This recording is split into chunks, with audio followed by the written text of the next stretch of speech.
Di suatu masa yang belum pasti kapan datangnya, dunia diliputi kekacauan. Manusia kehilangan arah. Kezaliman merajalela. Kebenaran seakan terkubur dalam debu fitnah. Tapi di tengah gelapnya zaman, fajar harapan mulai menyingsing dari tanah suci, Mekah. Kelak di akhir zaman, keluar dari umatku seorang Al-Mahdi. Allah menurunkan hujan deras kepadanya. Bumi pun menumbuhkan tanaman yang sangat melimpah. Harta benda dibagikan secara adil serta hewan ternak sangat berkembang pesat. Demikianlah makna sebuah hadis yang dituturkan oleh Rasulullah Shallallahu Alaihi Wasallam ketika memberitakan tentang kedatangan Al-Mahdi.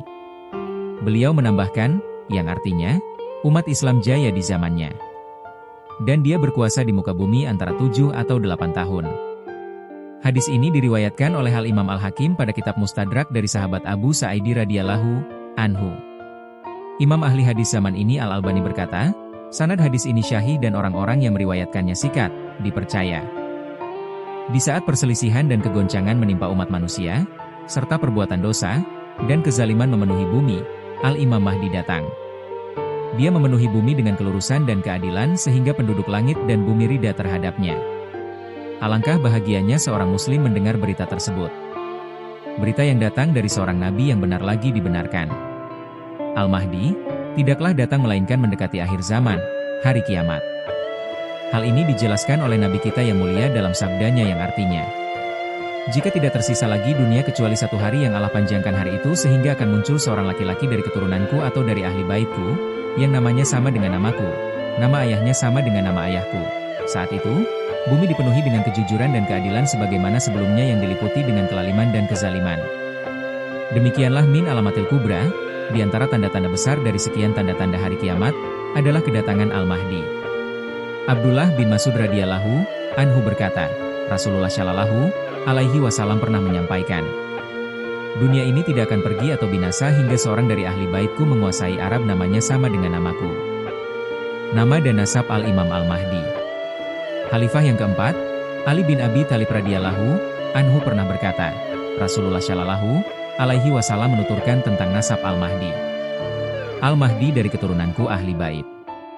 Allah memperbaikinya dalam waktu semalam. Ya, demikianlah keutamaan yang Allah berikan bagi hambanya yang Dia kehendaki. Dan Allah memiliki keutamaan yang sangat agung. Nabi kita yang mulia menegaskan nasab Al-Mahdi dengan sabdanya, namanya sama dengan namaku dan nama ayahnya sama dengan nama ayahku. Hadis riwayat Abu Dawud. Sifat fisik Al-Mahdi. Ahli ilmu menjelaskan kondisi Al-Mahdi, tersingkap rambutnya dari arah kepala bagian depan atau dahinya lebar. Juga, hidungnya mancung, tajam, dan bagian tengahnya agak naik. Abu Sa'id Al-Khudri radhiyallahu anhu mengatakan bahwa Rasulullah Shallallahu Alaihi Wasallam pernah menggambarkan bentuk fisik Al-Imam Mahdi. Beliau bersabda, Al-Mahdi dari keturunanku, dahinya lebar, dan hidungnya mancung. Dia memenuhi bumi dengan penuh keadilan sebagaimana bumi ini dipenuhi dengan kezaliman dan dosa. Dia berkuasa selama 7 tahun. Hadis disebutkan oleh Al-Imam Abu Dawud pada kitab Sunan Abu Dawud. Di antara bentuk kemuliaan yang Allah berikan kepada umat ini, Allah jadikan imam mereka dari golongan mereka. Walaupun Nabi Isa bin Maryam turun di tengah-tengah mereka di muka bumi, namun Imam Al-Mahdi mengimami kaum muslimin termasuk di dalamnya Nabi Isa alaihi salam. Sekaligus ini menunjukkan kebagusan pemimpin ini, Al-Mahdi yang dia menghadiri salat berjamaah bersama kaum muslimin. Bahkan di antara perkara yang menunjukkan kebagusan Al-Mahdi, dia mempersilakan Nabi Isa alaihi salam untuk mengimami kaum muslimin. Namun Nabi Isa alaihi salam minta uzur. Abu Hurairah semoga Allah meridainya, sahabat yang paling banyak meriwayatkan hadis dari Nabi kepada umat Islam. Beliau pernah berkata bahwa Nabi Shallallahu Alaihi Wasallam bersabda, bagaimana kalian jika turun Ibnu Maryam yakni Isa alaihi salam, sementara imam kalian dari kalian? Hadis riwayat Al-Bukhari nomor 390. Pada kesempatan lain, sahabat Jabir bin Abdillah semoga Allah meridai dia dan ayahnya, pernah mendengar Nabi Shallallahu Alaihi Wasallam bersabda, masih tetap ada sekelompok dari umatku berpegang dia atas kebenaran. Mereka unggul sampai hari kiamat. Lalu turun Isa bin Maryam. Maka pemimpin mereka berkata, mari, jadilah imam kami. Isa menjawab, tidak. Sebagian kalian adalah pemimpin atas sebagian yang lain.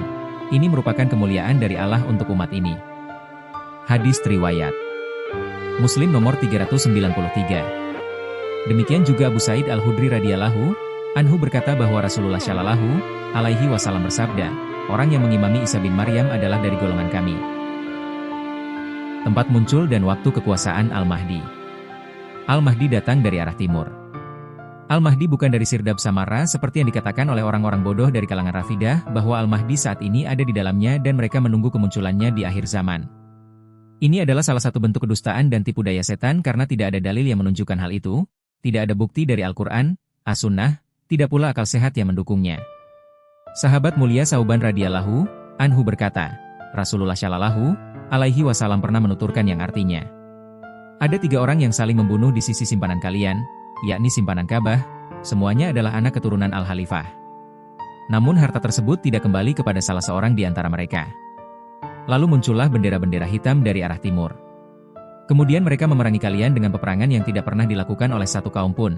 Seorang perawi berkata, beliau menyebutkan sesuatu yang tidak aku hafal perkara tersebut.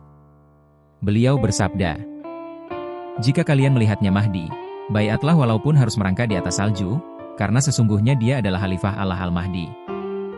Ibnu Katsir rahimahullah berkata, Al-Mahdi didukung oleh umat manusia yang berasal dari timur. Mereka menolong, mengokohkan kekuasaannya, menopang pondasi-pondasi kepemimpinannya. Juga, bendera-bendera mereka di saat berwarna hitam, pertanda ketenangan sebagaimana dahulu bendera Rasulullah berwarna hitam, yang disebut dengan Al-Uga'ab. Beliau juga berkata, Al-Mahdi yang dimaksudkan, dipuji, dan ditunggu-tunggu kedatangannya pada akhir zaman muncul dan akan keluar dari arah timur. Dan dia akan dibayat di sisi Ka'bah. Sebagaimana ditunjukkan oleh sebagian hadis. Al-Mahdi berkuasa selama 7 atau 8 tahun, memenuhi bumi ini dengan keadilan dan kelurusan. Setelah kezaliman dan kelaliman tersebar di mana-mana dia berkuasa selama 7 atau 8 tahun. Secara makna, berita kedatangan Al-Imam Al-Mahdi benar-benar mutawatir sebagaimana dinyatakan oleh sekian banyak ulama. Artinya, Nabi kita telah memberitakan pada sekian hadis yang syahih dari sekian sahabat yang mulia adil lagi terpercaya akan ada dan munculnya Al-Imam Al-Mahdi di akhir zaman nanti. Mustahil berita tersebut dusta dan dibuat-buat. Disinilah, seorang hamba diuji keimanannya. Akankah dia menerima berita Nabi? Semoga Allah senantiasa memberikan hidayat dan taufiknya kepada kita semua. Wallahu a'lam bishshawab.